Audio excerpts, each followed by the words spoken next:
What's happening? We're back at another job, and today we are helping out a do-it-yourselfer.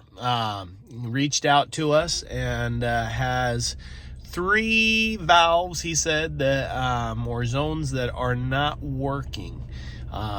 He attempted to change the solenoid, but that didn't fix it. And then he also had another leak somewhere in his sprinkler system. And he tried to fix that too, and it's still leaking. So he's just struggling and reaching out, and so we're here to help him out. I love it when do-it-yourselfers are willing to get their hands dirty, which is why we build courses specifically designed for do-it-yourselfers. And so that's one of the resources that we have over on our website. But today, we're going to give the resource of our own sweat and see if we can't help him out by doing the work ourselves. So let's go check it out. All right, here we have it. So we got a couple different things here. We got where he tried to patch the leak. I'm gonna fix that, just use some different parts that aren't from Home Depot or Menards.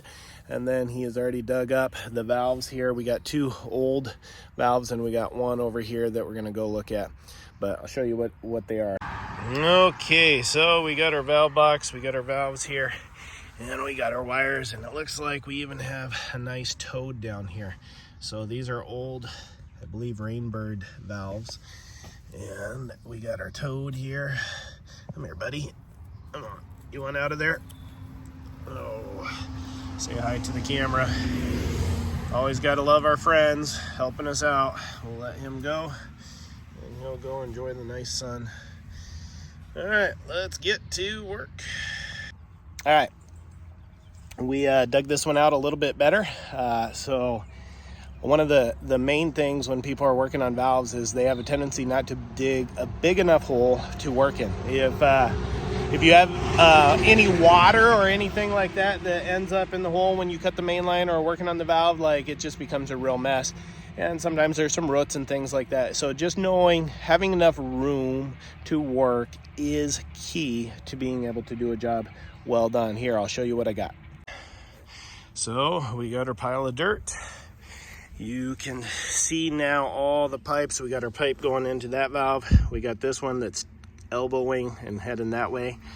And that's going to give us room to be able to work. So it's key to dig back so that you have room and flexibility to get that pipe back on the valve once you replace it. You also want to get underneath. You can see we found a nice big root here that we're going to have to cut out and everything. But let's get these replaced and see if that fixes the problem.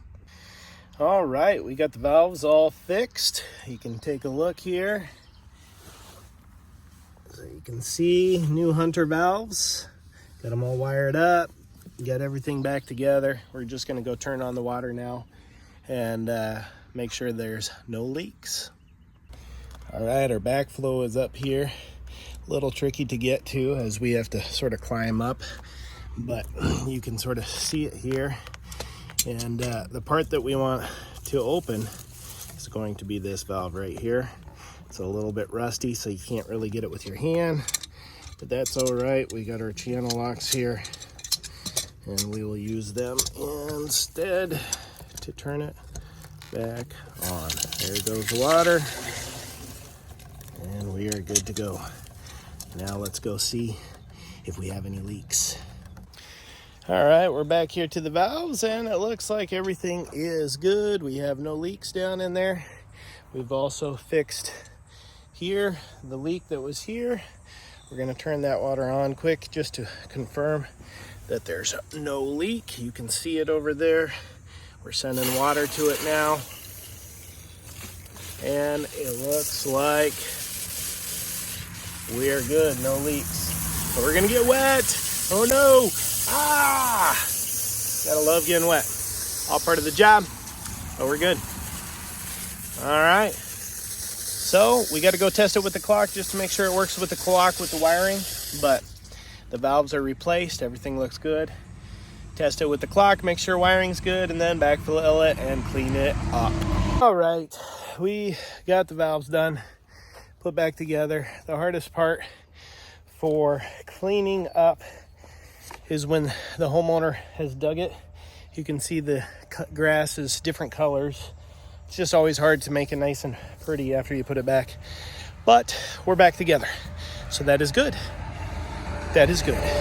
All right, 3 valves replaced, a leak fixed.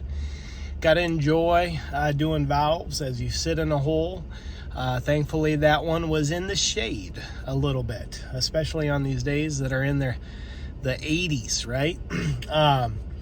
Couple things about that is you just got to make sure that you clean it up nice.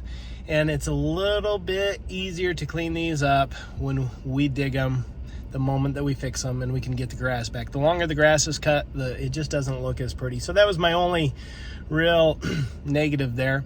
But here's the deal. Now the ear valves are fixed, you can dial in your watering times to get that grass nice and green. And if you would like to dial in your watering times, head on over to our website.